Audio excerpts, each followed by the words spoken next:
මතක Makaranda සීරුවට තවරන්න. මහිම radio අරවින්දයාය අරවින්දයාය.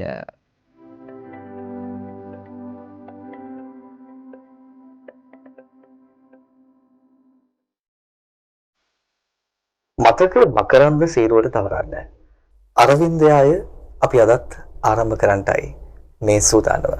මහිම radio අරවින්දයාය හරහා අපි හැමදාමත් වගේ ඔබට බොහොම වටිනා කියන හරබර කතාවන් ඉදිරිපත් කරන්නට සූදානම්ෙන් ඉන්නවා. ඉතින් අද දවසේ අපි ආදරය කරන තවත් චරිතයක්, තවත් ආදරණීය කලාකරුවෙකුටයි මේ වැඩසටහන වෙනුවෙන් අපි ආරාධනා කළේ. ඔහු නමින් බන්දුල කේ ජාගොඩ. මම නෙවෙරදි. ඔහු ගීත රචනයේ පැත්තෙන්, ගීත ගායනයේ පැත්තෙන්, සංගීත නිර්මාණයේ පැත්තෙන් බොහෝ සමත්කම් දක්වපු චරිතයක්. ශාස්ත්‍රීය වෙනුවෙන් බොහෝ නිර්මාණ දායාද කරපු චරිතයක්. ඒ වගේම තමයි ඔහුගේ මේ ජීවිත කතාව තුළ රංගන ජීවිතේත් බොහෝ මිහිරි අත්දැකීම් තියෙනවා අපිට කතා බහ කරන්න. ඉතින් මේ හැම කාරණාවක්ම කැටිකොටගෙන අපි සූදානම් අදත් අරවින්දයාය ආරම්භ කරන්න. අයිබෝන් ඔබතුමාට. අයිබෝන්. අපි බන්දුල ජාගොඩ අපි ආදරණීය කලාකරුවා. ඉතින් අපි ඔහුත් සමග මේ කතාව අරගෙන යන්න සූදානම්. ඔබ ගීත රචනයෙන් තමයි මේ ශ්‍රේෂ්ඨයට සක්‍රියව සම්බන්ධ වෙන්නේ. ඔව් ඒ කියන්නේ මම හිතන්නේ මේ ප්‍රධාන මාධ්‍යන්ට සම්බන්ධ වුණ ගීත රචකයෙක් හැටියට. නමුත් මම පාසල් වියේදීත් කලා කටයුතු වල නියැලුණා. ඒ කියන්නේ ගායකයෙක් හැටියට, ඒ කියන්නේ මම සංගීත විෂය තමයි හැදෑරුවේ. ඒ කියන්නේ පාසලේ ඔබ විෂයක් විදිහට සංගීතය හදාගලා තියෙනවා. සංගීතය හැදෑරුවා ඕ ලෙවල් වෙනකම්. මට ඒකට විශේෂ සම්මාන තියෙනවා. ඊට පස්සේ මම උසස් පෙළ හැදෑරුවේ නම් වාණිජ්‍ය විෂයන් වලින්.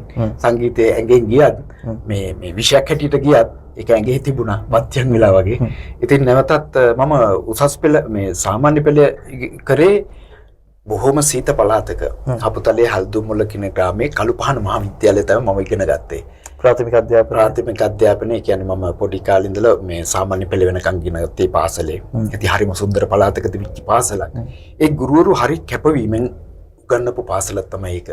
ඉතින් ඒ ලැබපු අත්දැකීම්, ඒ ගුරුවරුන්ගෙන් ලැබපු ආభాෂය, පාසල් වේදිකාව මට ඒ කියන්නේ සබකෝලේ නැති කළා ඒකේ වචනයක් ඩිලිවරි කරන්න ඉගැන්වුවේ ඒ පාසලේ වේදිකාව. එතකොට සගරා සංස්කරණය කරන්න මට ඉගැන්වුවේ අපි පන්ති හිටපු සිංහල ගුරුතුමා බණ්ඩාර සර් කියලා. දැන් ඒ ගුරුවරු මම හිතන්නේ ජීවිතුන් අතර නැතුව ඇති. ඉතින් එතුමන්ලට පින් සිද්ධ වෙන්න අද මම යම් කිසි මට්ටමක මේ මම හිතනවා ජාත්‍යන්තර මට්ටමක මම ඉන්නවා කියලා යම් කරුණු කාරණා එක කියන්නේ හැම විෂයක්ගෙම නෙමෙයි සමහරක් විෂයන් එක මම ඒ තැනට මම අද ඇවිල්ලා ඉන්නවා. ඒකේ මූලිකම අඩිතාලම වැටුනේ කළුපහන මහාවිද්‍යාලයේ. අපුතලේ. දැන් අපුතලේ කිව්වොත් බොහොම සුන්දර ගමක්. අනිවාර්යයෙන්. අපි ඒ පැත්තට යන් කොහොමද පුංචි කාලේ අම්මා තාත්තා සහ ඒ ගමේ වටපිටාව කොහොමද බන්දුලකේ ජාගොඩයන් සමග ගත වුනේ? ඔව්. ඇත්තටම මගේ තාත්තා ඇවිල්ලා බද්දගම දකුණේ ලේල්වල. අම්මත් මේ ගෝනපින්නවල. ඉතින් ওই දෙන්න විවාහ වෙලා ඉන්න කාලේ කොහොමාරි තාත්තා එතකොට මම හිතන්නේ ස්ටේට් එක මේ ටීම් එක දැන් අද ක්වොලිටි කන්ට්‍රෝලර් කෙනෙක්නේ.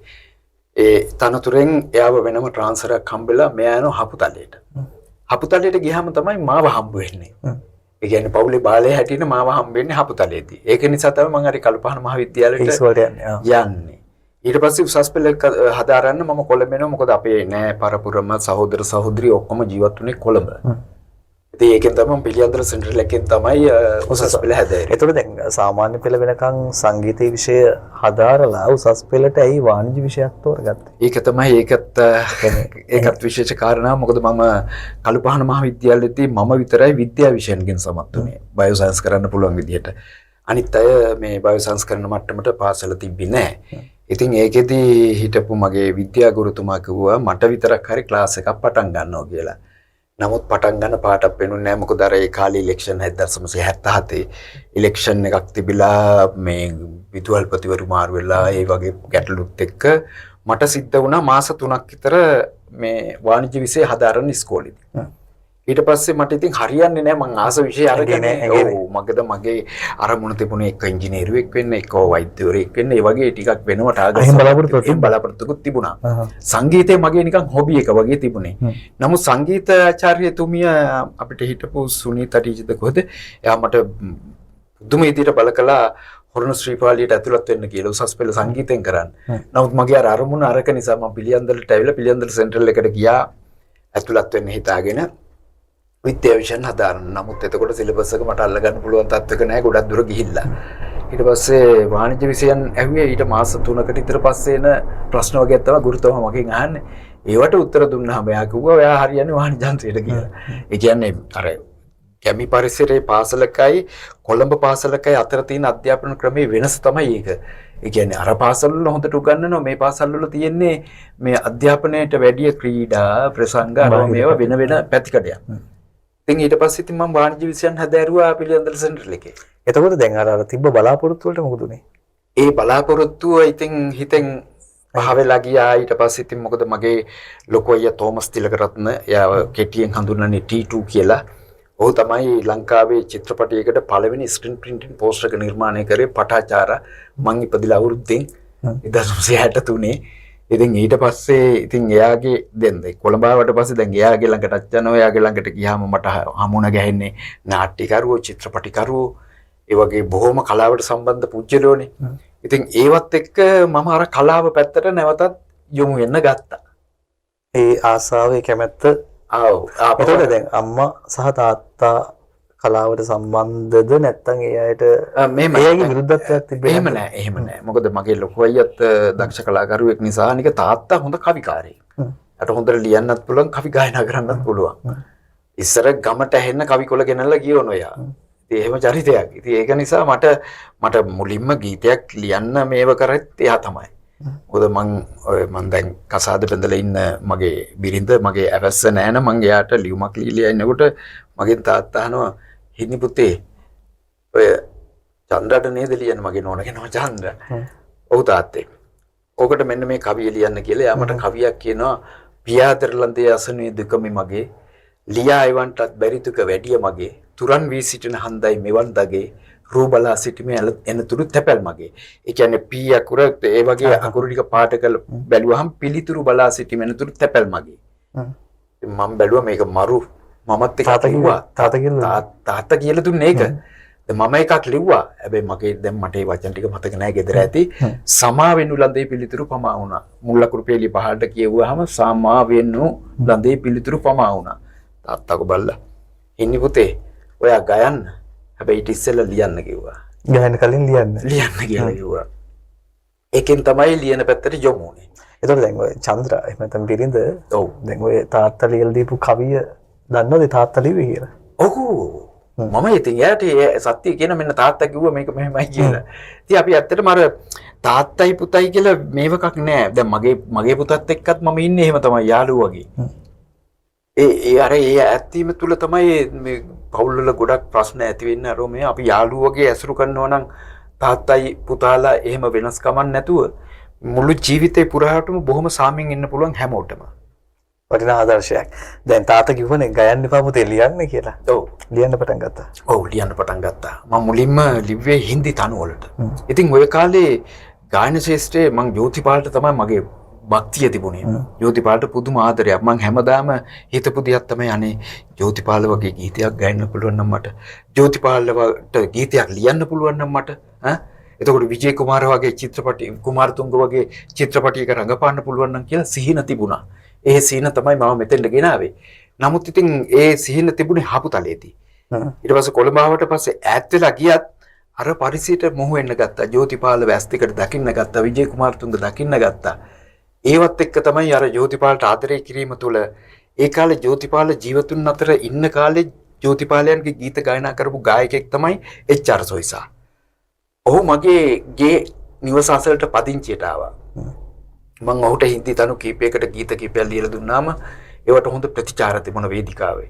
ඊට පස්සේ ඔහුට උපාලි දනවල විතාන ඔහුට අඳුර ගන්න ලැබිලා උපාලි දනවල විතාන මොහුට කතා කරා මේ කැසට් එකක් කරමු කියලා. එච්.ආර්. සොයිසාට සින්දු 12ක් කැසට් එකක්.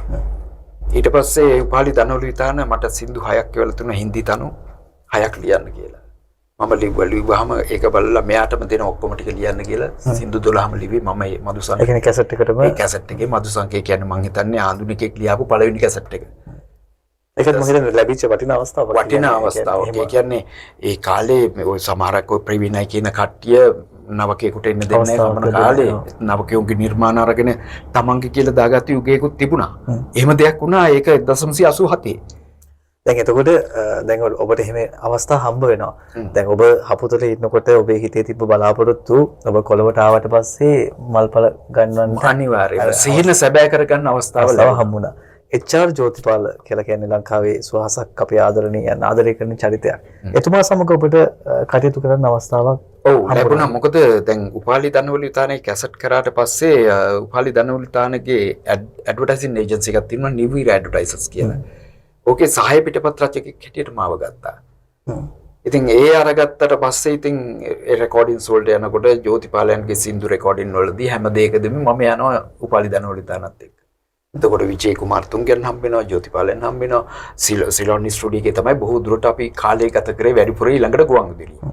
ඉතින් ඔය දේදී මේ හරි සුහදත්වයක් අපි පළවෙනි කැසට් එක HR සුවිස මහත්තයාගේ ගීත කැසට් එක මුලින්ම පිළිගන්නුවෙත් HR ජෝතිපාලයන්ට. ඔව්. ඒකත් හරි අපුරුකට සම්බන්ධ වුණා. ඔව් අපි දෙන්නම ගියා. ඒක මගේ කර්මෙ වෙන්නේ නැති. එදා ඒකේ මේ පින්තූර ගන්න මම 110 කැමරාවකුත් අරගෙන ගියා. නමුත් 110 කැමරාවක වැඩ කරේ නැහැ. ෂට් වෙන්නේ නැහැ. ඊට පස්සේ බර්ටි ගුණසේකර ඇවිත් හිටියේ එදා HR ජෝතිපාලගේ ෆොටෝ ෂූට් එක. ජෝතිය ගුවා හරි මල්ලිලා දැන් බර්ටි එනවා අපි පින්තූර දෙක තුනක් ගමු කියලා. අයියෝ ඒ කාලේ රීල් කැමරානේ. එක ෂොට් එකයි ඉතුරු වෙලා තිබුණේ. ඊට පස්සේ මං කිව්වා සොයිසා ඔයා ගන්න මොකද අර කැසට් එකට දැන් පින්තූරෙකුත් දාන්න ඕනේ. ඔව් තනි එකක් දාන්න එපා. දාන්න එපා. මේ ඔයා පිළිගන්නන එක ගමු කියලා. ඊට පස්සේ HR සොයිසා පිළිගන්නනෝ විදිහ ඒ පින්තූරේ ගත්තා. ඉතින් අදටත් මම පසුතැවෙනවා අනේ මගේ අවස්ථාව මගේ වෙච්ච 110 කැමරා එක තියෙන වැඩ කරා නම් හරි නේද කියලා. ඊට ඒ වෙලාවේ ජෝතිපාල මහත්තයා මොකද කිව්වේ? ගීත ඇත්තටම සින්දු ටික පොඩ් අහලා මල්ලිවා හොඳට ලියලා තියෙනවා. මගේ රෝම් ටුවර් එකක් තියෙනවා. ඒකට මට සින්දු දෙක තුනක් දෙන්න කිව්වා. නමුත් ඉතින් ඒවා දෙන්න හම්බුන්නේ නැහැ. එතුමා ජීවිතෙන් සමුගත්තානේ අපි හිතපුවත් කවදාකවත් නැති විදිහට. ඒක මට හරියටම බලපෑවා. ඒ වෙලාවේ තමයි මම ලිව්වේ ජෝති උපහාර ගීත 20ක් විතර ලිව්වා කැසට් පටි දෙකකට. ඒක කැසට් පටියක ගීත ඒ කැසට් පටියේ නිෂ්පාදකවරයා විසින් ඔහුගේ නමක් දාගෙන තිබුණා. වචන දෙකක් විතර කපලා එයා වෙනස් කළා. ඔබේ වචන. මගේ වචන සින්දුව පුරාම තියෙන්නේ. නම මුල් වචන දෙක කපලා එයා වචන දෙකක් දාලා එයාගේ කරගෙන ඒකයි මං කිව්වේ. ඒ අතින් උපාලි දනවලු විතාන කියන ශ්‍රේෂ්ඨ ගීත රචකයා හරිම ශ්‍රේෂ්ඨයි. කියන්නේ ඔහු කවදාකවත් එහෙම කැපිලි කෙටලුවේ දැම්මේ නැහැ. ආන්දරිකයන් රට හිත දුන්නා. නමුත් අරයා මොකද්ද කරේ? අරයා අපේ නිර්මාණ අරගෙන ඔහුගේ නම දාගත්තා. ඒ වගේ යුගයක්. ඉතින් මම ගීත රචකයෙක් හැටියට වාර්තා දෙකක් තියාගෙන තමයි ගීත රචනා ශාස්ත්‍රයට එන්නේ. ඒ කියන්නේ ආන්දරිකයෙක් හැටියට ලියාපු පළවෙනි ගීත රචකයා සම්පූර්ණ කැසට් පටියක HR ජෝතිපාලයන්ට වැඩියෙන්ම උපහාර ගීත රචනා කරපු එකම ගීත රචකයාත් මම. එතකොට ඒකත් සුවිශේෂයි. ඔව්. මේ ඒ ගීත ගායනා කරේ අනික මිල්ටන් පෙරේරා, HR සොයිසා, එතකොට ශිරෝනිකා නිල්මිනි කෝට්ටේගොඩ කියලාද නිලියක් ඉන්නේ. යා සුදු කවුමෙන් ඇවිල්ලා තමයි ආ වොයිස් කරන්නේ. ඒ වගේ මේ හරි ඒක හිතාගන්න නිල්මිනි කෝට්ටේගොඩත් ගීත ගායනා කරා. ගීත ගායනා කරනවා. එයා මේ මං හිතන්නේ එක්සෑම් අර ගීතය ඔබ ඒක කැසට් HR සොයිසාගේ මේ උපහාර කැසට් එකේ ජෝති සදු ජෝති කියන කැසට් එකේ ජෝති සදු ජෝති කියන සින්දුව ලිව්වේ මම. එතකොට කැසට් ප්‍රොඩියුසර්ට එයා බය වුණා ජෝති සදු ජෝති කියලා දාන්න මොකද HR සොයිසා ජෝති සදු ජෝති කෙනෙක් වෙයි කියලා. මං කියන්නේ ජෝති කියන්නේ ආලෝකය. මම මේ ගීතේ ලියලා තියෙන්නේ ආලෝකයේ සදාපු ආලෝකය ගැන. ඒක නිසා මේ ගීතය ජෝති සදු ජෝති කියලා ලිව්වා. ඉතින් ඒකට කැසට් එකට නම දැම්මට ප්‍රශ්නයක් නැහැ. ආලෝකයේ සදාපු ආලෝකය ගැන තමයි මේ ගායනා කරන්නේ. ආලෝකය ගැන නෙවෙයි. ආලෝකයේ සැදුව ආලෝකය. හොඳයි. අපි මේ කතාව ඉදිරියට යමු. දැන් HR සොයිසා කියන අපේ කලාකරුවාට ඔබ හින්දි තනු වලට වචන ලියලා ඒ ගීත නිර්මාණ සිද්ධ කරා. එතනින් පස්සේ ඔබේ හැරවුම් ලක්ෂ්‍ය වෙන්නේ කොහොමද? දැන් ওই අවස්ථාවෙන් පස්සේ. ඔව් හැරවුම් ලක්ෂ්‍ය වෙන්නේ ඇත්තටම ඊට පස්සේ උපාලි දනවලු විතානයන්ගේ ඇඩ්වර්ටයිසින් ෆර්ම් එකේ මම පිටපත් රචකෙක් හැටියට එනවා. එතකොට උපාලි දනවලු විතානයන්ට එනවා. යාම දෙපස් රචනා කරපු චිත්‍රපටයක් ඔබටයි ප්‍රිය ආදරේ චිත්‍රපටියේ ප්‍රචාරක කටයුතු කරන්න. ඉතින් ඒකේ මට දෙනවා බඳු ලියන්න මේකට ස්ලෝගන් එකක් කියලා මම ලියනවා සසර වසන අතුර දැස පියන අතුර ඔබටයි ප්‍රිය ආදරේ කියලා. ඒක ලිව්වට පස්සේ ඊකට හරහට ඉතින් මටත් ලිවීමේ අවස්ථාව උපාලි දන්නවතා දෙද්දී 88 පෙබරවාරි 5 වෙනිදාද කොහොද එතුමා අපෙන් සමු ගන්නවා heart attack එක නිසා. ඊට පස්සේ මං අසරණ වෙනවා. මොකුත්ම නැතුව ගෙදර ඉන්නවා.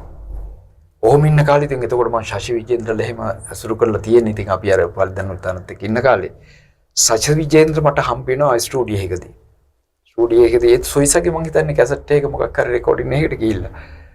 ශශි අහනවා මොකද කරන්න කියලා. මං කිව්වා දැන් මොකුත් නෑ මම රයිට්. අපි ෆිල්ම් එකක් පටන් ගන්නවා ඒකට එන්න වැඩ කරන්න කියලා.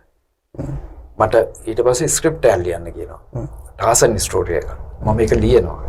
ඊට පස්සේ මේක කලින් ලියලා නැහැ. ගීත රචනා කරලා විතරයි තිබ්බේ. විතරයි නේ ස්ක්‍රිප්ට් එකක් ලියලා නැහැ. ඔව්. මේ සිනොප්සිස් හදලා දීලා තියෙනවා චිත්‍රපටි වල. ස්ක්‍රිප්ට් එක ලිව්වට පස්සේ තමයි ශශීට බැරෑරුම් බව පේන්නේ. මොකද අර ටාසන් කියන්නේ පොඩි චරිතයක් නෙවෙයි එල්ලිලා යන්න ඕනි අරම ඒවා තමයි මම ලියලා තියෙන්නේ. ඒ නියම ඔරිජිනල් ටාසන් ස්ටෝරි එකක් විදිහට ලියලා තියෙන්නේ. පස්සේ ඒක කල් ගියා. ඊට පස්සේ ඒගොල්ලෝ මට කතා කරා ආර්ට් ඩිරෙක්ටර් කෙනෙක් හැටියට වැඩ කරන්න. මට ඉතින් කලාව පැත්තත් පොඩ්ඩක් පුළුවන් නිසා ඊට පස්සේ මගේ පළවෙනි චිත්‍රපටය තමයි කලා අධ්‍යක්ෂණය කරපු අඳුරු සෙවණෙල කියන චිත්‍රපටය. කියන්නේ ඒඩ්ස් ගැන කතාවක්. නමුත් ඒ ඒඩ්ස් ලංකාවට හැදිලා හොඳ වෙලත් යන තත්ත්ව වෙනකොට තමයි චිත්‍රපටය රිලීස් වෙන්නේ. ඒ කියන්නේ 90 දී චිත්‍රපටය කරනවා ෆිල්ම් එක රිලීස් වෙනවා 2000 දී. ඉතින් අවුරුදු 10ක් බැංක් වෙලා තිබුණා. මොකද ඔක්කොම අලුත් අය. අධ්‍යක්ෂකවරයා රංග විජේන්ද්‍ර සසි විජේන්ද්‍රගේ මල්ලි. මම අලුත් ආර්ට් ඩිරෙක්ටර් බන්දුලකේ ජාගොඩ මමත් අලුත්. එතකොට ඇසිස්ටන්ට් ඩිරෙක්ටර්ස් ඔක්කොම එහෙම එකක්. නමුත් ඒකේ ශශි විජේන්ද්‍ර කියන රංගන ශිල්පියාගේ අති විශිෂ්ට රංගනයක් තිබුණා. අනුජ වීරසිංහ රවීන්ද්‍ර අන්දේනි ඒ කට්ටිය තමයි රංගපෑවේ. නමුත් අවස්ථාවක් උදා වුණේ නැහැ මේ චිත්‍රපටිය මිනිස්සු අතරට යන්න. එතකොට ඒඩ්ස් කතන්දරේ මිනිස්සුන්ට වැඩක් නැහැ. ඒ වගේ තත්ත්වයක් තමයි චිත්‍රපටිය රිලීස් වුණේ. ඉතින් එහෙම තමයි ඊට පස්සේ ඒගොල්ලෝගේ ඇඩ්වර්ටයිසින් ෆර්ම් එක තුලින් මම චිත්‍රපටි ප්‍රචාරණ කටයුතු ගොඩාක් ඉතින් චිත්‍රපටි වල ස්ලෝගන්ස් අරවම ලියලා ඊට පස්සේ KDK ධර්මවර්ධන කිව්වා ඇයි බොට ඔච්චර දක්ෂතාවයක් තියාගෙන තමන්ගේ ඒජන්සි එකක් පටන් ගන්නේ නැත්තේ කියලා. ඊට පස්සේ මම ඒජන්සි එකක් පටන් ගත්තා. ඒකේන චිත්‍රපටි ගණනාවක්ම පබ්ලිසිටි කරා, කැසට් පබ්ලිසිටි කරා, කැසට් ප්‍රොඩක්ෂන් එතකොට ටෙක්ස්ටයිල්ස් අරවම ගොඩාක් පබ්ලිසිටි කරගෙන යද්දි ඉතින් ඒ කලි ක්‍රෙඩිට් කරන්න වෙනවනේ. ණයට දීමෙත් මුදලත් මිතුරත් නැති වෙනවනේ. ඒකෙදී අන්තිමේදී මම නැති වුණා. ඊට පස්සේ මම ඇඩ්වර්ටයිසින් සිස්ටම් සමුගත්තා. සමුගෙන විශාල ලෙස මට බලපෑවේ රියා නතුරක්. ඒකත් එක්ක මට බොහෝ දේවල් වලට යන්න බැරි වුණා. ගෙදර නේවාසික වුණා. ඉතින් ඒකෙන් තමයි ඇඩ්වර්ටයිසින් වලින් ඈත්ලා ගෙදර ඉඳගෙන මේ ව්‍යාපාරයක් කරගෙන යන්නේ පොඩියට. රියා නතුර ගැන මතකවත් මොකද්ද වෙන සිද්ධිය? ඔව් ඒ කාලේ මේ වාහනයක ඇක්සිඩන්ට් වෙලා මගේ මේ කොළඹ එක දෙපළක් කඩලා ගියා. ඔය යරමර වුණා ඉතින් පොඩ්ඩක්. ඒ සියලුම කටයුතු తాවකාලිකවත් හිටවන්න සිද්ධ වුණා. එතකොට මගේ හිටපු ක්ලයන්ට්ස්ලා මේ එක මීඩියාස් වලින් අරගෙන දැන් මොකද ඒ එනකොට අර ඇඩ්වර්ටයිසින් ෆර්ම්ස් වලට වඩා මීඩියා එකෙන් දෙන්නේ ඒගොල්ලෝගේ රෙස්පොන්සිබිලිටි වලට තමයි අවස්ථාව. ඒගොල්ලෝ අරගොල්ලන්ට ඒජන්සි දාලා දෙනවා ක්ලයන්ට්ලට. ඊට පස්සේ ඒගොල්ලෝ වැඩ ටික ගන්නවා අපි නිකන් බලන් ඉන්නවා. ඉතින් පුංචි ආරාධනාවක් කරොත් ඔබට මේ ඔබ චාර්ජෝතිපාල මහතාගේ තරම් ආදරය කරන චරිතයක් නේ. ඔව්. එතුමාගේ ගී කණ්ඩයක් පුළුවන් ගන්න. මේ වෙලාවේ අපි කැමති රසිකයින් වෙනුවෙන්. හොඳයි. අපි ගායනා කරමු මේ ගීතය කරුණාරත්න අබේසේකර සූරින් ලියාපු සරත් දසනායකයන් සංගීතවත් කරපු ගීතයක්. ටච් මහලක් තනවන්න නෑ මට ඔබේ සෙනෙහසට හිමි ඉසහසේ කෙවෙන්න තරමට ගීසයක් පඳිමි ටච් මහලක් තනවන්න නෑ මට ඔබේ සෙනෙහසට හිමි ඉසහසේ ගෙවෙන්න තරමට ගීසයක් බඳිමි. බොහොම ස්තුතියි ඔබට ඒ ඉල්ලීම වෙනුවෙන් සවන් දුන්නට. අපි මේ කතා බහ ඉදිරියට යහන් ඔබ ගීත රචනය පමණක් නෙවෙයි සංගීත නිර්මාණය කරන්නටත් ඔබ කටයුතු කරනවා. ඒ වගේම තමයි ගීත ගායනයේ පැතිනුත් ඔබ කටයුතු කරන ඔබ නිර්මාණය කරපු ඔබේ ස්වතන්ත්‍ර නිර්මාණය ගැන අපි කතා කරොත් මුලින්ම ඔව් ඇත්තටම මෙහෙමයි ඒක උනේ මම ඉතින් ඔය ඇඩ්වර්ටයිසින් කරගෙන යන කාලේ මට සම්බන්ධ වෙනවා ප්‍රවීණ මාධ්‍යවේදියෙක් ආනන්ද පද්මසිරි මහත්මයා. ඔහු ඔය අපි ඉතින් පොඩි මේ දොඩමළු වෙච්ච වෙලාවල් වලට ඔහු මල්ලව ජෝතිපාලයන්ගේ ගීත ගායනා කරනවා. ඒ ඔහු තමයි යෝජනා කරන්නේ මට ගීත ගායන කියලා. මගේ අර පොඩි කාලේ තිබුණාට අර ඒක ඈත් වෙලා තිබුණේ. පස්සේ කාලේ ඉතින් ඔහු සින්දු හින්දි තනුව වලට සින්දු 4ක් ලියලා මට දෙනවා පටිගත කරලා. කරමු කියලා. මම හිතන්නේ 2000 විතර ඒක කරනවා. ඔය මේ රත්තරන් පෙම්පුරානේ වගේ හොඳ තනු එච්.ආර්. ජෝතිපාලයන් ගායනා කරපු ට්‍රැක්ස්. ඒවල තමයි මම ගායන්න මම පීල් කරලා තිබුණා. එතුමා ගායපු ට්‍රැක් එකකට හරි වොයිස් කරා. ඉතින් ඊට පස්සේ ඔහොම ඉන්නකොට මම ඉතින් ඔය ගෙදර පොඩි ස්ටුඩියෝ එක පටන් අරගෙන එතකොට එච්.එම්. ජයවර්ධනයන් මගෙත් එක්ක ගොඩක් වෙලාවට සමීපයි. ඔහුගේ මේ තනු නිර්මාණය කරගන්නේ මගේ ළඟට සර්පිනාව ගහලා අර පොඩි නයක් දාලා වොයිස් බලාගෙන ඒ ඔක්කොම කරගන්නේ මගේ ළඟට. ඉතින් ඔහොම ඉඳෙද්දී තවත් මගේ හිතවත් සංගීතඥයෙක් හිටියා ජයන්ත ගමගේ කියලා. ඔහුත් අද ජීවිතේ නතර නැහැ. ඔහු මට යෝජනා කරන බන්දු අපි CD එකක් කරමුකෝ. ඔයාගේ වොයිස් බලන්නකෝ. ඔයාලා සින්දු කියන්න පුළුවන් නේ මේ බැරි වුණේ දැන් කියන්නේ කියලා. මං කෝ හරි කරමු කියලා. ඉතින් මම ඔන්න සින්දු ටිකක් ලියාගෙන ඔය අර Facebook එකෙන් හම්බෙච්ච පුජ්‍යලොන්ටත් අවස්ථාවක් දීගෙන මම ඔන්න සින්දු ටික කරගෙන ගියා. ඒක හරි අපූර්ව නිෂ්පාදනයක් වුණා. මොකද හේතුව ඔහු ඒ සින්දුවේ නොටේෂන්ස් ටික මම කටේ මාස්ටර් ඇත්තටම එච්.එම්. ජයවර්ධනට දැම්මේ නම මං කටින් ලාලාලා කියන ටික මං සොර දැන් මට මතක නෑ ඒ කාලේ ඉගෙන ගත්තට ජයන්තකමගේ ඒ කේක්කොක් කියන සොෆ්ට්වෙයාර් එකේ ඒ සොර ටික වෙස්ටර්න් නොටේෂන් වලින් ලියනවා. ඒ ලියලා ප්ලේබෑක් කරාම අර මගේ මෙලඩි එක තියෙනවා. ඉතින් එයා ඒ ටික කරලා මට බොහෝ වෙලාවලට මේ මේල් කරනවා මිඩි එක. ඒ මිඩි එක මම Cubase එකේ ඕපන් කරලා ඒකට මට ඕනේ ටෝන් කලර්ස් දාලා මිඩි ෆයිල්ස් ටික arrange කරලා ඔන්න ට්‍රැක් එක හදනවා. ඉතින් ඒවට අදාළ තව Ferguson ඕනොත් ඩෝල්කි එතකොට මේ ඔක්ටපෑඩ් දාලා ඒ ටික දාලා තමයි ඔන්න CD එක කරේ 2013. ඒකට නමක් දැම්ම අපේ ලොකෝය දැම්මේ මම කරපු සින්දුවක් සැඟවෙන්නට පෙර කියලා. ඉතින් ඒකේ මේ මුඛ්‍ය දේශන වලට ආවේ මහාචාර්ය සනත් නන්දසිරි ප්‍රණීත අබේසුන්දර එතකොට අපේ නැසී ගියපු නිහාල් නෙල්සන් මහත්මයා එහෙම තමයි ආවේ. ප්‍රණීත මේ ඒකේ සනත් නන්දසිරි මහත්තයා ගිහුවා මෙයා මේ සංගීතය ඉගෙනගෙන නැහැ කියන්නේ බොරුනේ. මේ බලන්නකො මේ බෞද්ධ සින්දු හදලා තියෙන විදිය ඈ කොහොමුණක් කමන්නේ ජාගොඩුක් නැහැ මේ අවසන් කාලේ හරි අපේ ගොන්නට එකතු වීම ගැන හරි සතුටුයි කිව්වා. ඊළඟට කිව්වා මේ දැන් ජාගොඩුක් නැහැ ඕම ඉඳලා හරියන්නේ නැහැ ඈ ඩෙනිමක් ගහලා කනට කරාබුවක් දාලා එහෙම ඇවිල්ලා බහින්න ඕනි කො සින්දුවක් කියන්නේ. එහෙම නැතුව ඕම ඉඳලා හරියන්නේ නැහැ කිව්වා. මොකද එයාගේ සින්දුවක් අර මට මත මේ ප්‍රථම වසන්තයේදී කියන කොහෙත් සින්දුව කරාබුවක් දාගත්තේ ඩෙනිමක් ගහගත්ත එකෙක් ඇවිල්ලා කිව්වනේ ඒක කියලා අන්තිමේදී මට රටවටේ මේ ඌට නෙමෙයි ෂෝ ආවේ මට සනන්දන්සිරි මහත්තයා කියනවා එදා ඒ වේදිකාවේ ඒ සින්දුව ජනප්‍රිය වුණා. ඒ රැංග සංගවෙලා තිබිච්ච සින්දුවක් මේ සනන්දන්සිරි මහත්තයාගේ අර තරුවක් ගායනා කළා තමයි ඒක ජනප්‍රිය වෙන්නේ. හැබැයි අවස්ථාව ලැබුණේ සනන්දන්සිරි මහත්තයා. සනන්දන්සිරි වේ කියන්නේ ඔරිජිනල් එක පවතිනවා කොහොමත් එකයි ඩුප්ලිකේට් හැලෙනවා. ඒක තමයි මේ නිහාල් නෙල්සන් මහත්තයා හැමදාම කියන්නේ ඔබ වගේ ගීත ගායනා කරන්න. අරයා වගේ මෙයා වගේ නැතුව. එහෙම තමයි හැමදාම ඕන කෙනෙක් ළඟ නිහාල් නෙල්සන් මහත්තයා කියන්නේ ඒකයි. ඉතින් එහෙම වුණොත් පවතින්න පුළුවන්. මොකද අන්තිමේදී අර නිහාල් නෙල්සන් කියනවා වගේ එයා මැරිලා යනවා. මෙයාත් මැරෙනවා. නමුත් එයාගේ හඬ හරි තියෙනවා. මෙයාගේ මොකුත් නැහැ. ඔව් මෙයා කරේ අනුකරණය කියන්නේ. අනුකරණේ. ඒක නිසා අපි කොයි වෙලාවෙත් කරන්න ඕනි හරි දෙයක් සහ අපේ දෙයක්.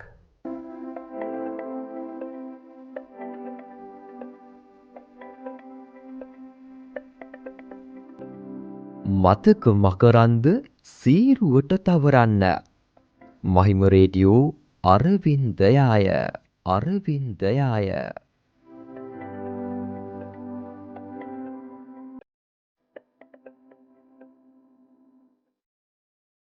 හොඳයි දැන් මේ විදිහට මේ කලා කටයුතු කරගෙන යනකොට දැන් ඔබට කොහොමද එළියෙන් ලැබිච්ච ප්‍රතිචාර දැන් ඔබ මුලින්ම ඔබ ගීතයක් ඔබේ හඬින් ගායනා කළ එළියට දැම්මට පස්සේ සහ ඒ කටයුතු කරනකොට කොහොමද ලැබිච්ච ආකර්ෂණය සහ ප්‍රසාදය? ඔව් ඇත්තටම මේ ගායකෙක් විදිහට වැටිය මට නිකන් ප්‍රසාද ලැබුණ අවස්ථාව තමයි ටෙලි නාට්‍ය. ඒ කියන්නේ මේ ගොඩක් දෙනෙක් නරඹනවානේ.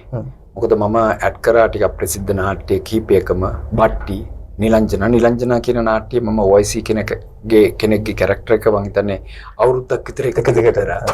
ඉතින් ඒ කාලේ පොලිසිය පවා මට ඉතින් සලකනවා මේ අපේ OIC මහත්තයන් කියලා. ඒ රූපෙත් එක්ක ඉතින් ඒ වගේ දේවල් ලැබිලා තිනවා. අනික ඉතින් දැනකට ගියාම යමක් කරගන්න පුළුවන් මට්ටමක් ඇති වෙලා තිනවා. දැන් නම් සමහරුන්ට මාව හඳුනන්න බෑ. මේ මගේ සම්පූර්ණ ප්‍රතිරූපෙම වෙනස් වෙලානේ. සමහරක් අය මගේ කටහඬින් අඳුරනවා. සමහරක් අය මගේ අර හිනාවෙන් හරි එහෙම මොකක් හරි දෙයකින් අඳුරගෙන කතා බහ කරන අවස්ථාවක් තියෙනවා. ඒකම ඉතින් මම අර තව ඊට අමතරව දැන් මේ ස්ටුඩියෝ ජා කියලා YouTube නාලිකාවක් කරනවානේ. ඒකේ වැඩසටහන් තුලින් මම මිනිස්සු අතරට ගිහිලා තියෙනවා. ඒ කියන්නේ මම හැමදාම රූප තාක්ෂණයෙන් ඒකෙත් මම හඬ විතරයි දුන්නේ අර මේ තිරෙන් එහා පැත්තේ ඉන්නා වගේ. නමුත් ශෛලි වජ්ජන්ත මහත්තයා කෝල් කරලා කිව්වා මේ උදාහරණයක් තියාගෙන මොකෝ හැංගිලා ඉන්නේ.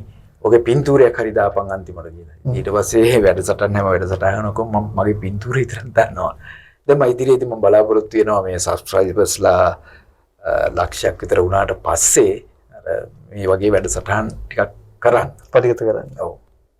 මත ඒ විදිහේ කටයුතු කර අපි දැන් බට්ටි නාට්‍ය ගැන පොඩ්ඩක් මතක් කරමු මේ විශේෂයෙන් මොකද්ද චරිතය සහ ඇත්තටම ඒකේ මේ බට්ටි කියන කතාව ඉස්සර චිත්‍ර කතාවක්. ඒක නිෂ්පාදනය කළේ රොජර් සෙනවිරත්න මහත්තයා. ප්‍රධාන චරිතය කරේ රොජර් සෙනවිරත්න. ඒකේ ලොකු හාමුගේ චරිතය කරේ ලයනල් අයියා වූ අද ජීවිතුන් අතර නැහැ. මම හිතන්නේ ලොකු හාමුගේ නෝනාගේ චරිතය කරපු හාමිනේගේ චරිතය කරපු කෙනත් අද හයිසින් තක්කා එයත් ජීවිතුන් අතර නැහැ. මම කරේ උන්ගේ මල්ලි කොළඹ හාමු කියන චරිතය. ඉතින් මට ඒකේ සමහරක් වෙලාවට බට්ටි මම නිසා හැමෝමත් එක තරහ වෙන අවස්ථා රෝමයා තියෙනවා. ඉතින් මට ඒකෙදි මිනිස්සු සමහරක් වෙලාවට බනින දොස් කියන අවස්ථාවක් තිබුණා. ඉතින් චරිතයක් විදියට ඒක සෑහෙන මතුවීමක් ඇති වුණා මේ ටෙලි නාට්‍යයේ. සාමාන්‍ය නාට්‍ය කීයක් විතර බඳුළු මහත්තයා කරලා දෙනවද දැන්ට? මම හිතන්නේ දැන් ටෙලි නාට්‍ය මතකේ තියෙන කීපයක් මතක් කරමු. 50ක් කිට්ටු වෙනවා වගේ තියෙන ඔය විසුලහසයට බට්ටි නිලංජනා එතකොට චාතුර්යා උරුමය කාර්ගලය තවත් තියෙනවා මට ඉතින් හරියටම දැන් සමහරක් ඒවා මතක නැහැ ගොඩක් ඉස්සර කරපුවා නිසා. සකිසන්ද සුවාරිස් ඒකත් රොජර් සෙනවිරත්නගේ නිෂ්පාදනය. ඉතින් රොජර් සාමාන්‍යයෙන් ඉතින් එයාගේ නිර්මාණයක් කරනවා නම් මට බොහෝ විට අඩ ගන්නවා. මොකද අපි දෙන බොහොම ලෙන්ගතු හිටපු දෙන්නෙක් බොරැල්ල සුපර් මාකට් එකේ මගේ ඔෆිස් එක තියෙන කාලේ ඉඳලා ඒකම ඔහු මගේ ලොකු අයියාගෙත් හොඳ ගජ මිත්‍රෙක් T2 පෝස්ටර්ස් කරේ. එයාගෙත් ඉතින් ඒ කොහොම හරි ඉතින් මට දැනටත් ආරාධනා ලැබෙනවා. ඒත් මගේ සෞඛ්‍ය තත්ත්වය මත මම බොහෝ ටෙලි නාට්‍ය ප්‍රතික්ෂේප වෙනවා මේ යන්නේ නැතුව. ඒ රංගනයේට එහෙම බයක් තිබෙන්නේ නැද්ද? ඒ කියන්නේ මුලින්ම චරිතයක් කරන්න අවස්ථාව ලැබුණාම ඒක අභියෝගයක් විදිහට බාරගත්තේ නැත්නම් නෑ මම ඇත්තටම අර ඒගොල්ලොත් එක්ක නළු නිලියොත් එක්ක ගැවසිලා තියෙනවනේ මම. එහෙම ප්‍රශ්නයක් නෑ. ඒක නිසා මට ඒ තරම් චකිතයක් තිබ්බේ නෑ. සමහරක් වෙලාවට ඉතින් අර දෙබස් අමතක වීම වෙන වෙලාවල් තියෙනවා.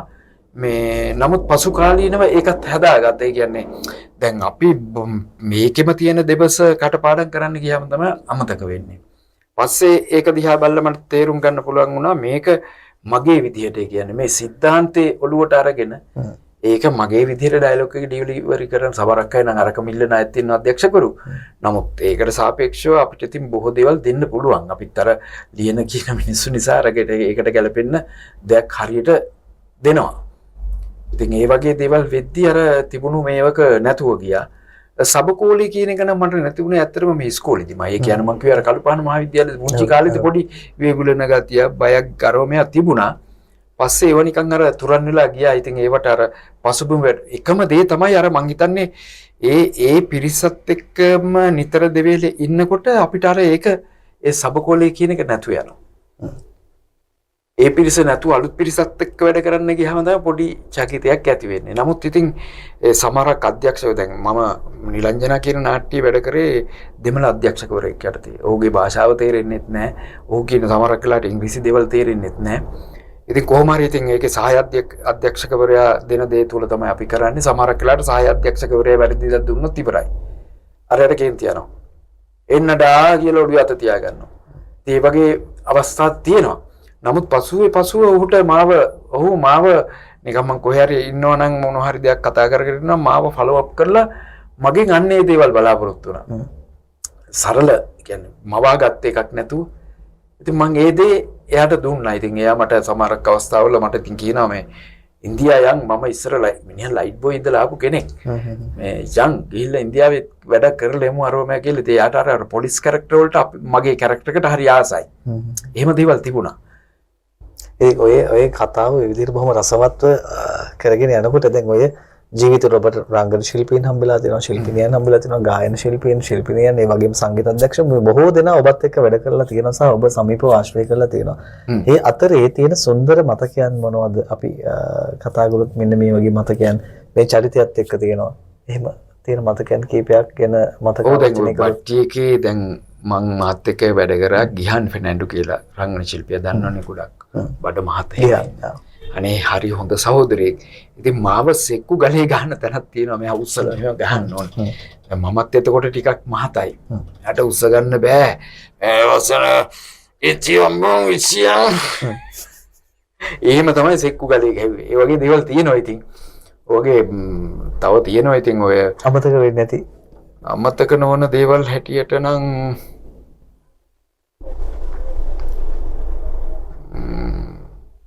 අමතක නොවන දේවල් එකක් තියෙනවා මේ ඔය නිලංජනා කරද්දී. දැන් නිලංජනා එකේ මාත් එක්ක ඇඩ් කරන්න හිටපු කෙනා නෑවිත් ඉඳලා අපි ඔක්කොම මේව කරලා යන්න පැකප් කරලා ඉන්නකොට රෙඩි කියලා අර කෑ ගැහුවා මෙන්න මෙයා ආවා කියලා. කියන්නේ මම හිතන්නේ අර්ජුන් කමල්නාත් ගෝත අපිත් එක්ක ඇඩ් කරන්න හිටියා.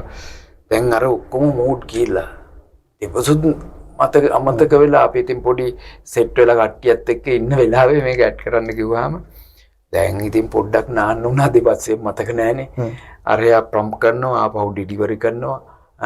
දැන් එහෙම බය දැන් වරදීද දැන් වරදීද අරයා අර ඩිරෙක්ටර් ටික සැරයි. ඒකෙන් අර මොකද ඉන්දියානු අධ්‍යක්ෂවරයෙක් එක්ක පළවෙනි මේවකනේ කොහොම හරි ඉතින් ගොඩ ගියා. ඒ චරිතේ බලනකොට මං ඒ තිබුණු චකිතේ නැතුව වගේ එකක් තිබුණා. කොහොම හරි හොඳට කරලා තියෙනවා වගේ එකක් මම දැක්කා ඒක යද්දි.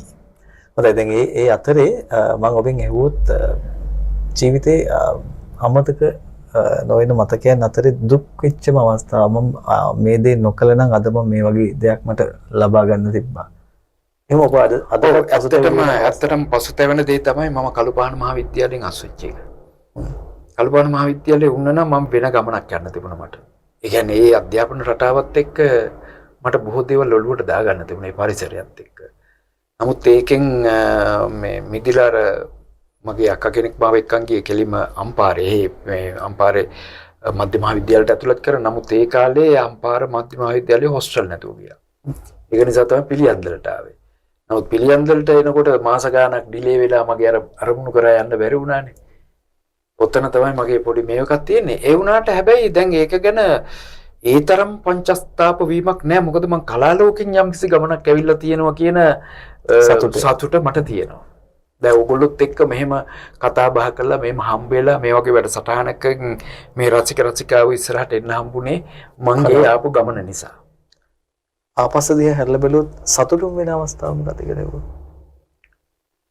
සතුටුම වෙන අවස්ථාව නම් ගණනාවක් තියෙනවා. හැබැයි ඉතින් මං හිතන්නේ ලොකුම සතුට තමයි ඉතින් මේ මගේ තාත්තා මට ලියන්න පුළුවන් කියලා මාව අගය කරපු එක. ඒ දිරිගැන්වීම එදා ඒ දිරිගැන්වීම දීපු නිසා තමයි අද මම මෙතෙන්ට එන්න හම්බුනේ. මං උපාලිතන්න මිලිතාන මහත්තයට ඔය දෙක කිව්වහම මේ මල්ලි වලට හොඳ තාත්තා කෙනෙක් ඉඳලා තියෙනවා. මට ඉන්නවා අම්මා කෙනෙක්. එයාගේ අම්මා තමයි යාට දිරිමත් කරලා තියෙන්නේ. උපාලිතන්න විතරයි. මාව දිරිමත් කරේ තාත්තා. මගේ අම්මට ඕනි උනේ මාව එක්කෝ පාසල් ගුරුවරයෙක් ඒ වගේ වෙනම පැත්තකට ගෙනියන්න. කලාකරුවෙක් කරන්න යාට අරමුණක් තිබ්බේ නැහැ. මේ තාත්තට එහෙම එකක් නැහැ. තාත්තා බැලුවේ ටැලන්ට් එක තියෙනවා නම් එයා ඒ පැත්තෙන් ගියාට ප්‍රශ්නයක් නැහැ කියන එක තමයි තාත්තගේ තිබුණේ. අදටත් ඒ ජීවන අතර ඉන්නවද? නැහැ. දෙන්නම ජීවිතුන් අතර නැහැ. අපි කතා කරමු මේ අවසාන භාගයේ මෙන්න මේ කාරණාව. දැන් ඔබේ ආදරණීය බිරිඳ ඔබට මේ කටයුතු වලට දෙන සහයෝගය සහ ඇයිගේ හමුවීම කොහොමද සිද්ධ වෙන්නේ? බොහොම සුන්දර වේවි. ඇත්තටම එයා මේ මගේ ඇවැස්ස නෑ නා. එයාට රැකියාව හම්බෙලා 1980 විතර එනවා අපේ අක්කලා ගෙදර නැවතිලා ඉඳගෙන තමයි ආ ලේබර් ඩිපාර්ට්මන්ට් වැඩ කරේ. එයාම ඉතින් අපි දෙන්නගේ ඉතින් අපි පුංචි කාලේ ඉඳලා දැන ඇඳුරගත්තත් ඊට තාරුණ්‍යයට එනකොට වෙන වෙන හැඟීම් නැති වෙන්නේ. ඒක ඉතින් ඇති වෙන හැඟීම තමයි අපි දෙන්න ලං උනේ. ඉතින් ඒකෙදි එයා තමයි මන්ට මාව මුලින්ම මේ මගේ හැකියාවන් තේරුම් අරගෙන ගුවන්විදුලියේ තිබුණ ඒ කාලේ නැවුම් මිහිර කියලා වැඩසටහන. ඕකට යන්න ඇප්ලිකේෂන් දාන්න මෙයා. එයාගේ යාළුවෙක් හිටියා ගුවන් සංස්ථාවේ. නමුත් මගේ කර්මය ඒකත්. ඒකෙන් මට යන්න හම්බ වෙන්නේ මම රියන තුරක් වෙලා මගේ අතක් කැඩිලා යනවා. ඊට පස්සේ ඒක අවස්ථාව හිමි වෙනවා. ඒ අවස්ථාව හිමි වෙනවා. ඊට පස්සේ ඒකට try කරෙත් නෑ. එතකොට ඒ වෙනකොට ඉතින් මම ගීත ලියාගෙන වෙනම ගමනක් යනවනේ මේ ඒක නිසා අර පැත්තට ගියෙම නෑ. ඊට පස්සේ ඉතින් කොහොමත් ගුවන්විදුලි මහගෙදරට මට යන්න එන්න වුණා අර ප්‍රචාරක කටයුතු නිසා උපාලි දැනුල්තන මහත්තයත් එක්ක. ඉතින් ඒකෙදි අර ගුවන්විදුලියේ ගායන මුකුත් මේ පැත්තක් හිතුවේ නෑ. මොකද ඒ ඔගස්ට්‍රා එකේ ඉන්න සංගීත අධ්‍යක්ෂකවරු නිලධාරීවරු අපිත් එක්ක බොහොම පෑල් වෙන එක. ඉතින් එච්.එම්. ජයවර්ධන ඔක්කොම එකට ඉන්න කට්ටියනේ. ඔක්කොම ටියුලින් ජයරත් මහත්තයෝ වගේ ඉතින් අමුතුම ලෝකයක් ගොඩ නැගුණා. මොකද ගුවන්විදුලියේ හිටියා හොඳ පටිගත කරන්න. දැන් අද මගේ රාජකාරිය කරන නිසා මම කියන්නේ ඒකේ හිටියා හොඳ ඉන්ද්‍රවංශ පෙරේරා කියලා හොඳ පටිගත කරන්නෙක් හිටියා. ළඟට හිටියා පී.එල්. ධර්මවර්ධන. ඒකම අති දක්ෂෙක් හිටියා වජිර ලලින්ද කියලා. ඔහු කියන්නේ දැන් තප්පර ගානට කමර්ෂල් එකක් කපනවා කියන්නේ ආයේ මොකුත් නැහැ. තප්පර 15 නම් තප්පර 15ට ඒක කමර්ෂල් එක කපනවා. අර ලොකු ඔරලෝසු දිහා බලාගෙන මේ ස්ටොප් වොච් අරෝම නැහැ. ඒකේ හරියට 0 එකට එනකොට මෙහෙම කරනවා. හරියට 15 වෙනකොට මෙහෙම කරනවා. මුකුත් නැහැ. කෙලින්ම හරියට තප්පර 15ට කැපිලි ඉවරයි. තප්පර 7 නම් 7. ඒ වගේ අති දක්ෂයෙක් වජිර. ඔහු අති සුන්දර යාළුවෝ. ඒකම ඒකේ හොඳ නිවේදක මහත්තයෙක් හිටියා සුජීව හරිචන්ද්‍ර. ඔහුගේ මාරම සෙට් එකක් හිටියා මේ අපි නිශාන්ත කරනවා මේ ආදරණීය ස්වාමියා. ඔව්. මම තමයි යාට වැඩිපුරම චිත්‍රපට ප්‍රමාණයක් දුන්නේ ප්‍රචාරක කටයුතු සඳහා එනවුන්ස් කරන්න. සුජීව හරිචන්ද්‍රට පළවෙනි චිත්‍රපටයේ යාට ලියන්නත් දුන්නා මේ ප්‍රචාරක පිටපත් මම ත්‍රිශූල චිත්‍රපටයේ. ඒ කියන්නේ මට ඒ තරමට දැන් මට හැම එකම වැඩි මං ටක් ගාලා බෙදලා දෙනවා. ඉතින් කාට හරි කරගෙන යන්න. මොකද වුණුත් වෙන්න ඕනේ. මට විතරක් මම තනියම මට අර වගේ කැපිලි දැම්මට මම කාටවත් කැපිලි දාන්න ගියපු නැති නිසා තමයි මම අද මෙහෙම ඉන්නේ කියන එක තමයි මම තේරුම් අරගෙන ඉන්නේ. දැන් ඔක්කොම කරලා ඔහොම වැඩ කටයුතු කරපු ඔබ අද දැන් වර්තමානයේ බොහොම නිදහසේ කාලය ගත කරනවා. අනිවාර්යයෙන්. මොනවද කරන්නේ දැන්? මම ගෙදර හෝම් ස්ටුඩියෝ එකක් කරනවා. ස්ටුඩියෝ ජා කියලා. ඒකේ කරෝකේ එතකොට සින්දු නිර්මාණ ඕන දෙයක් කරනවා. ඕන පටගත කිරීමක් කරනවා. වීඩියෝ එඩිටින් එකක් කරනවා. ඕන කෙනෙක්ගේ සින්දුවක් මේ එඩිට් කරන්න බාර ගන්නවා. ඊළඟට ඊට අමතරව මම කරනවා ස්ටුඩියෝ ජා කියලා YouTube නාලිකාවක්. මේ වෙද්දී සබ්ස්ක්‍රයිබර්ස්ලා ලක්ෂයක් හිට වෙන වගේ ඉන්නවා. ඉතින් මට හොඳ ප්‍රේක්ෂක පිරිසක් ඉන්නවා මගේ දේවල් නරඹන. මම ගොඩක් කරන්නේ පැරණි කලාකරුවෝ ගැන, පැරණි දේශපාලඥයෝ ගැන, එතකොට පැරණි හෙළවිරුවෝ ගැන. එතකොට සෞඛ්‍ය කියන්නේ සෞඛ්‍ය පිළිබඳ ප්‍රශ්න තියෙනවා නම් ඒවට හේතු සාධක හොයලා ඒවා ලිපි කියවලා ඒවයි තියෙන දේවල් බෙහෙත් ගැන. ඉතින් ওই වගේ වැඩසටහන් ගණනාවක් මම කරගෙන යනවා. මේ අලුතෙන්ම මම කරගෙන යනවා දිනපතා කාටුන් වැඩසටහන පත්තරවල තියෙන. ඒකටත් හොඳ ප්‍රතිචාර ගොඩක් තියෙනවා. ඉතින් මට මේක දැන් නිදහස් කියලා හිතනවා. මේක දැන් මං ගෙදර ඉඳගෙන කරගෙන යන එක මට ඕන වෙලාවට වැඩ කරනවා. මට ඕන නැත්තම් නිකන් ඉන්නවා. කාටවත් බැඳිලා වැඩ කරන්නේ නැහනේ. නැත්තම් ඉතින් වෙලාවට යන්න ඕනේ. දැන් ෂූටින් කරන්න ගියොත් 7 නම් 7ට ඉන්න ඕනේ. ඒ වගේනේ. ඒගොල්ලෝ දෙන දේ කන්න ඕන. ඉතින් ඒ වගේ දැන් මේක මට ඕන දේ උයාගෙන ගන්න පුළුවන් ගෙදර ඉඳගෙන. ඒ නිදහස තමයි මම දැන් භුක්ති විඳින්නේ. බිරිඳගෙන් ලැබෙන සහයෝගය මේ දේවල් වලට. බිරිඳ ඇත්තටම දැන් විශ්‍රාමිකයිනේ. විරුද්ධත්වයක් නැද්ද? නෑ.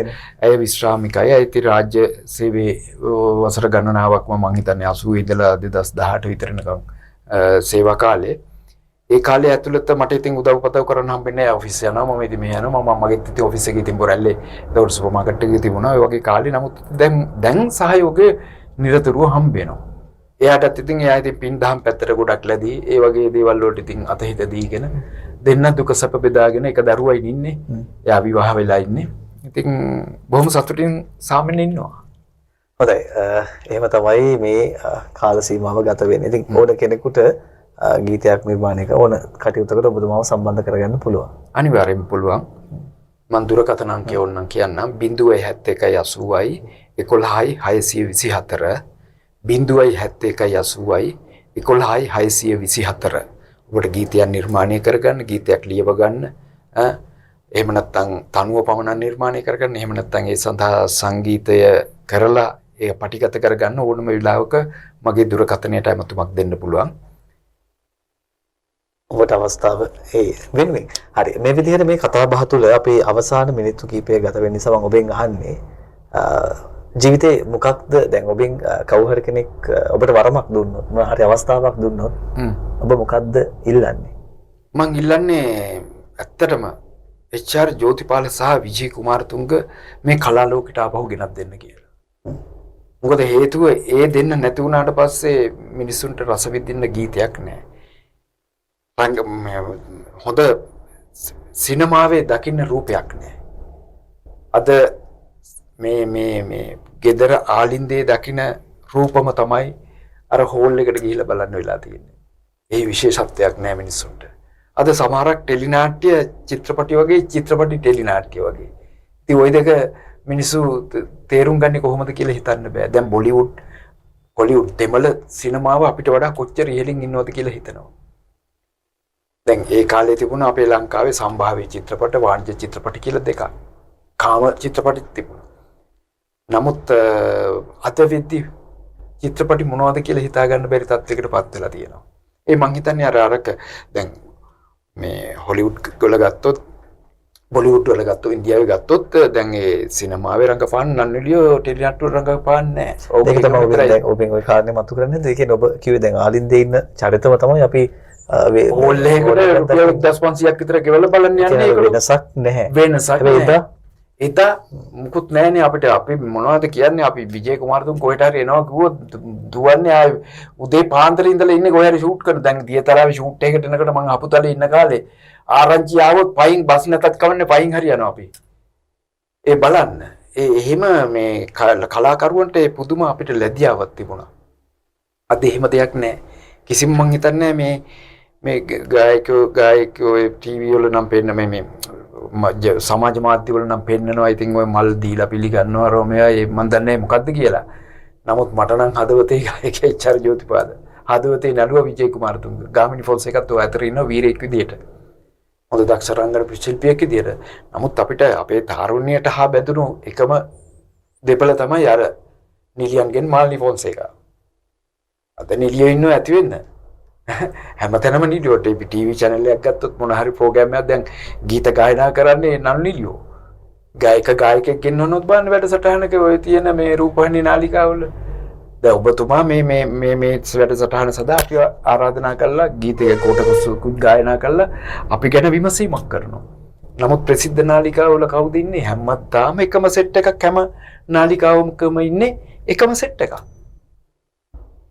ඒගොල්ලෝ විතරයි හැමදාම ගීත ගායනා කරන්නෙත් ඒගොල්ලෝ රංගපාන්නෙත් ඒගොල්ලෝ. ඉතින් මන් දන්නේ ඉතින් මම නම් දකින්නේ දැන් ඉස්සර අපිට ළමා ගීත සාහිත්‍යයක් කියලා එකක් තිබුණා. අද එහෙම දෙයක් තියෙනවද?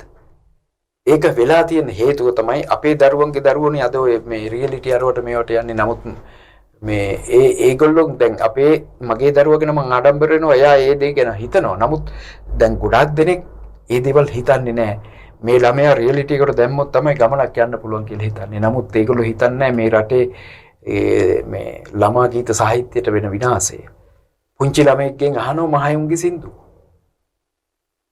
ඒතර දැන් ඔබ කියන කාරණේ සත්‍යයක්. මොකද හේතුව අපිට සමහරවිට පුංචි ළමයෙක් හම්බුණා සමහරවිට ළමා ගීත නෙමෙයි කියන්නේ. දැන් අපිට ඉස්සර මේ සාහිත්‍ය සමිතියක අවුරුදු 18 වෙනකන් 16 17 වෙනකන් කියන්න බෑ ආදර ගීතයක්. ඒක නීතියක් විදිහට මම කල්පනා ලෝ මල්වනේ කියලා ටොක්ක කුච්චාව සර්ගේ ඒ පොඩි කාලේ සාහිත්‍ය සමිතියක පල්ලියක බුද්ධංශ මේ මල් සුගන්ධේ දම් සුගන්ධේ කියලා මේ වේවල් පාර කුච්චාව මම මරුණුමල ඉස්කෝලේ ගියා. මොකද්ද ලංකා සභා පාසල කියලා සින්දුවක් කියන්නේ ගෝ පුංචි කාලේ මං හරි ආසයි ඔය බිග් මාස්ටර් සුජාත අත්තනායක කියන මේ මල් සුගන්ධේ දම් මල් සුගන්ධේ දම් සුගන්ධේ සිල් සුලන් රෙල් පාවෙලා සම්බුදුන් සම්භාවනීයයි සාදු සාදු වන්දනා ඔය සින්දුව මං කිව්වා. කිව්වහම ඉතින් ෆාදර් මන් ළඟට ආවා වේවැලත් අරගෙන මං හිතුවා දෙයි කියලා. පුතා මේක පල්ලියක්නේ. මේකේ ওই වගේ සින්දු කියන්න එපා පුතා. පුතා සින්දුව කිව්ව ලස්සනයි. ඒ වුණාට මේ පල්ලිය කියන්න එපා කියලා මං හිතුවා වේවැල් කසාය තමයි දෙන්න කියලා නෑ ඔය වත ගාලා ෂේප් කරා. ඉතින් ඒ වගේ අත්දැකීම් අපි ලබලා තියෙනවා ඒ කාලේ. නමුත් අද මොනවද කියන්නේ මට ඒ ළඟට තාරාවන් නාවන්නද මං කියලා මේ පොඩි එකා කියනවා. අම්මවත් තේරුම දන්නේ නැතුව ඇති. නැත්තම් අම්මත් කොටට ඇඳලා දුවත් කොටට ඇඳලා ගමන් බිමන් යනවාද? ඉතින් ඒ වගේ රටක් අද පත්වලා තියෙනවා. කනගාටුයි. හරිම කනගාටුයි. මම ওই සම්බන්ධව ලිපියකුත් ලිව්වා පත්‍රයකට. ඊළඟට කවිපන්තියකුත් ලිව්වා. ගැන රියලිට තමයි ළමා මනස වනසන්නේ කියලා. ඉතින් ඒක තේරුම් අරගෙන මේ ජනමාධ්‍ය අමාත්‍යාංශයත් සංස්කෘතික අමාත්‍යාංශයත් මේ ගැන හොයලා බලලා මං හිතන්නේ යම්කිසි වාරණයක් තියෙන්න ඕනේ. හොඳයි එහෙම තමයි මේ කතා බහේ අවසානය සිද්ධ වෙන්නේ. ඉතින් දිගු කතා බහක් බොහොම කෙටියෙන් අපි මේ හෝරාවක කාලය තුළ මේ සියලුම දේ කතා කරන්න බෑ. හැබැයි අපි හිතනවා යම් හෝ සාධාරණයක් එතුමාගේ ජීවිතයේ තුල එතුමාගේ ඒ යට ගියාව අපිට ආවර්ජනය කරන්නට හැකියාවක් ලැබුණා කියලා. අවසාන වශයෙන් බන්දුල් මහත්තයා ඔබට ආදරය කරන රසිකයින්ට මොනවද කියන්න තියෙන සහ අද දවස ගැන මොකද හිතෙන්නේ? ඇත්තටම මේ බුද්ධික මල්ලි බොහොම සතුටු දවසක්. මොකද මේ අද අපිව මේ වෙනත් මාධ්‍යයන්ගෙන් ආරාධනා නොමැති දවසක ඔබතුමා මෙහෙම ආරාධනා කිරීම ගැන මම හිතන්නේ දෙවන අවස්ථාව.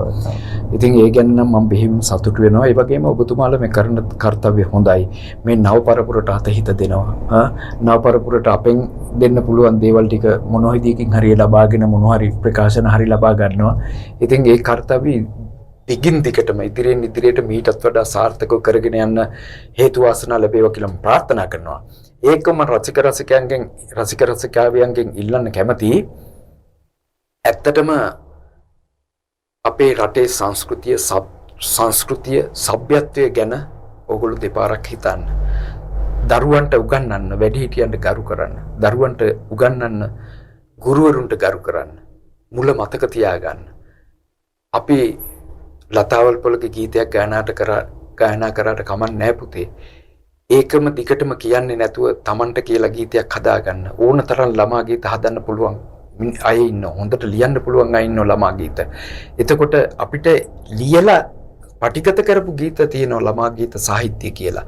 ඉතින් මං හිතන්නේ ඒ ගීතයත් තෝරගෙන ගායනා කරනවා නම් අර විනිශ්චය මණ්ඩල වලින් මඩේ ළඟින තාරාවන් මා නාවන්නද මං කියලා කියන එකට පුතේ ඔක හැංගිම්බරව ගායනා කරන්න කියලා අහන්න ඕනේ නෑනේ.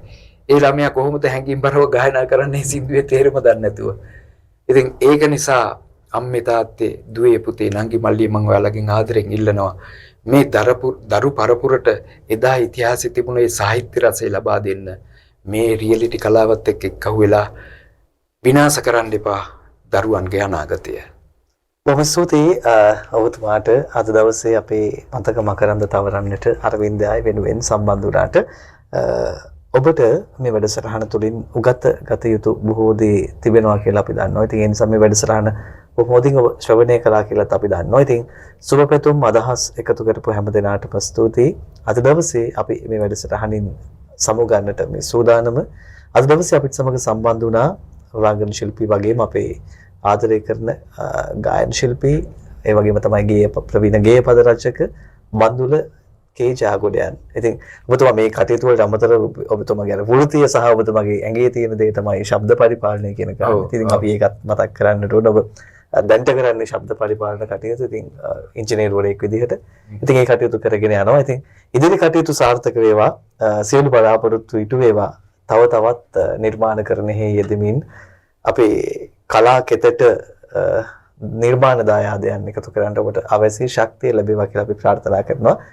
හොඳයි අවසානයේදී පුංචි ඉල්ලීමක් තියෙනවා මේ ඔබේ CD පටේ ඒ නිර්මාණය කළ දෙන ගීත අතරින් ඔබ කැමති ඕනම ගී ඛණ්ඩයකින් අද දවසේ වැඩසටහනට අවසානයේ සම්පූර්ණ කරන්න කියලා. ඉතින් බෙහෙම ස්තුතියි අද දවසේ අපිත් සමග සම්බන්ධ වුණාට. ආයිබෝන් ඔබතුමාට. ආයිබෝන්. අදත් වැඩසටහන නිෂ්පාදනය තාරක විජේසිංහ. බොහොම ස්තුතියි වැඳුණු ඔබටත්.